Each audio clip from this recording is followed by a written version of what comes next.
जय श्री राम, जय श्री बालाजी महाराज, जय महाकाल।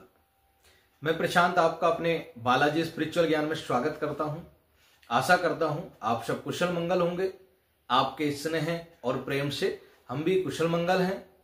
और आज का विषय है कि अगर आप पर बार बार तंत्र हो रहे हैं, कोई शत्रु आपके पीछे यदि बार बार पड़ गया, बार बार आपको हानि दे रहा है, नुकसान पहुंचा रहा है, कलेश कर रहा है, या आप पर बार बार तंत्र करा रहा है, या आपके मार्ग में बाधक बन गया है, चाहे वो आपके व्यापार से संबंधित हो, चाहे घर से संबंधित हो, चाहे रोजगार से संबंधित हो, या किसी भी प्रकार से अगर कोई शत्रु आपको हानि पहुंचा रहा है, तो उसके विषय में आज हम जानकारी दे रहे हैं कि किस प्रकार उस शत्रु से आप अपना बचाव कर सकते हैं, किस प्रकार उस शत्रु को आप निर्बल कर सकते हैं, केवल एक छोटे से उपाय के द्वारा।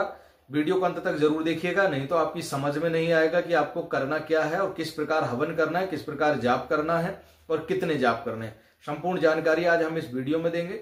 और जिन लोगों ने हमारे चैनल को सब्सक्राइब नहीं किया है, चैनल को सब्सक्राइब करके लाइक शेयर कमेंट कर देना और चैनल को आगे बढ़ाना। देखिए, आजकल एक कॉमन समस्या हो गई है कि सामने से आज के समय में कोई लड़ने नहीं आता। आपसे कोई सामने से लड़ने नहीं आएगा।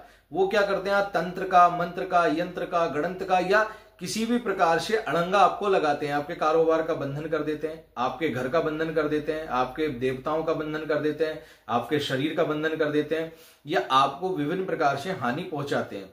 लेकिन करने वाले सब अपने ही होते हैं, बाहर का कोई नहीं करता। जो आपसे चिढ़ता होगा, जो आपकी कामयाबी से, आपकी खुशी से, आपकी छोटी छोटी जो तरक्कियां होती हैं, इनसे जो चिढ़ते हैं, चाहे वो घर के हों, अड़ोसी पड़ोसी हों, यही आप लोगों पर तंत्र करवाते हैं। क्योंकि इनको आपके विषय में पूर्ण जानकारी होती है कि आपका नाम क्या है, आपके देवता कौन है, आपके घर में चीजें कहां पे रखी रहती हैं, आपका गोत्र क्या है, आपकी चीजें इनको बड़े आसानी से सुलभ से उपलब्ध हो जाती हैं।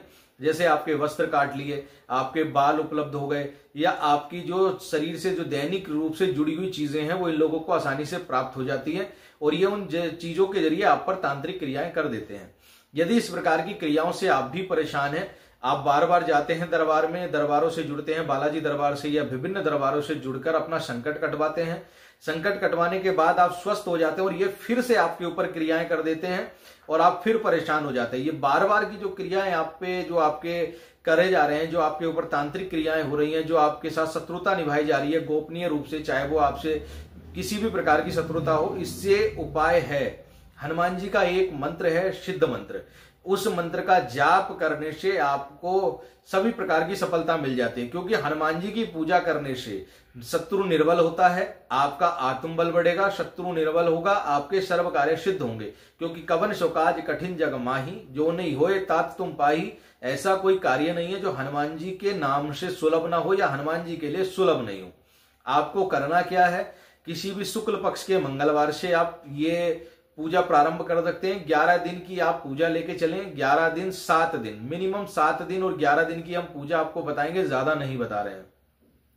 किसी भी शुक्ल पक्ष के मंगलवार से आप इस साधना को उठा सकते हैं। 7 दिन की पूजा आप कर लीजिए, 11 दिन की कर लीजिए, ये आपके ऊपर डिपेंड करता है, ठीक है ना। या हनुमान जन्मोत्सव वाला दिन हो, अमावस्या वाला दिन हो, पूर्णिमा वाला दिन हो, इन खास तिथियों पर, या गुरु पुष्य नक्षत्र पड़ रहा हो या रवि पुष्य नक्षत्र पड़ रहा हो, शुभ तिथि पर आप जो है हनुमान जी की साधना उठा लें।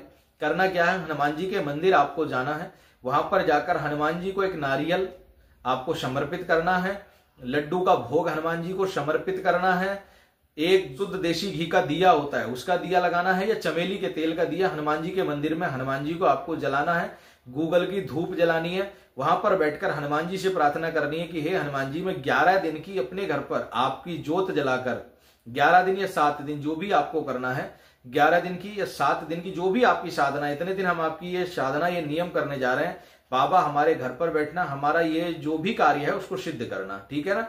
ये मंदिर में बोलकर आपको आ जाना है। घर पर आकर घर में आपने जो मंदिर पहले से ही एक दिन पहले से मंदिर को व्यवस्थित कर लेना, साफ सुथरा कर लेना, साफ लाल वस्त्र बिछाना, उसमें हनुमान जी के विग्रह को रखना। पंचमुखी हनुमान जी का विग्रह होगा तो अति उत्तम है। यदि पंचमुखी हनुमान जी का विग्रह आपको प्राप्त हो जाता है तो अति उत्तम है, वरना मेहंदीपुर बालाजी का चित्र हो तब भी चलेगा, हनुमान जी का कोई भी चित्र हो वो चलेगा, लेकिन पंचमुखी हनुमान जी का होगा तो ज्यादा इफेक्टिव होगा। उसको आपको अपने मंदिर में रखना है। पान का भोग और लड्डू का भोग हनुमान जी को साधना काल में आपको देना है। पान और लड्डू का भोग, मीठा पान और लड्डू आपको हनुमान जी को प्रतिदिन नैवेद्य के रूप में समर्पित करना है जब तक आपकी साधना चलेगी। ब्रह्मचर्य का पालन करना है, एक समय भोजन करना है, वो भी सात्विक, बिना प्याज लहसुन वाला। मांसाहार, शराब, दारू इत्यादि बिल्कुल बंद रहेगा। एकांत में निवास करना है।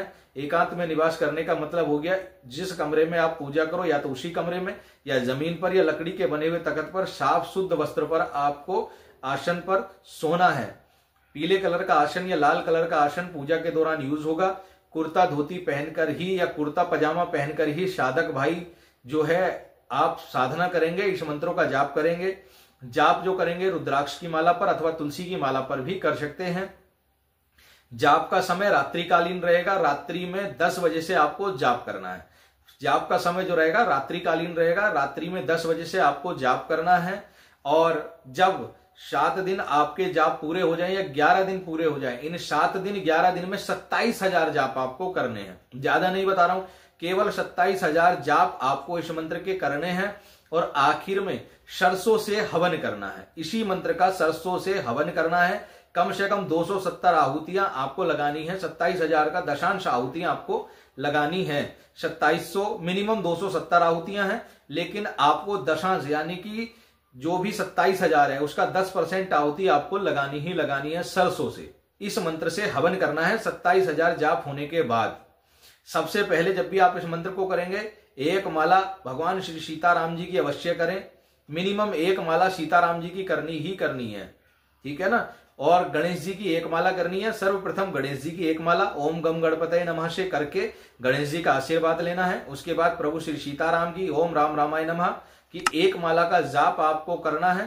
तदुपरांत आपको इस मंत्र का जाप करना है। 27,000 जाप आप कंटिन्यू करेंगे 11 दिन अथवा 7 दिन में। मंत्र एक बार ध्यान से सुनना, इस डिस्क्रिप्शन में भी डाल देंगे, सामने भी लिख देंगे। ओम पूर्व कपि मुखाय पंचमुख हनुमते टम टम टम टम टम सकल शत्रु संहारणाय स्वाहा। फिर से बता देता हूं, मंत्र रहेगा ओम पूर्व कपि मुखाय पंचमुख हनुमते टम टम टम टम टम सकल शत्रु संहारणाय स्वाहा। आपको इस मंत्र का 27,000 जाप करने हैं। और इसी मंत्र से आपको 8वें दिन अथवा 11 दिन की अगर आपकी साधना है तो 12वें दिन आपको हवन करना है काली सरसों से, ठीक है ना। आम की लकड़ी रख करके, और एक उसमें नीम की लकड़ी अवश्य रखें। नीम की लकड़ी का प्रयोग भी करना है, क्योंकि शत्रुओं को रोकने के लिए नीम की लकड़ी का भी हवन होता है। तो जब आम की लकड़ी लेंगे तो थोड़ी सी नीम की लकड़ी भी अपने आसपास रख लेना, और इसको हवन कुंड में रख करके आप हवन करना। फिर आप देखोगे कि आपके शत्रु जो आपसे बैर रख रहे थे वो निर्बल हो जाएंगे, आपके प्रति सौम्य हो जाएंगे, आपके प्रति बार बार तंत्र क्रिया नहीं कर पाएंगे। उम्मीद करता हूं दी हुई जानकारी आपको अच्छी लगी होगी। अच्छी लगी हो तो चैनल को सब्सक्राइब कर, लाइक शेयर कमेंट करना और चैनल को आगे बढ़ाना। जय श्री राम।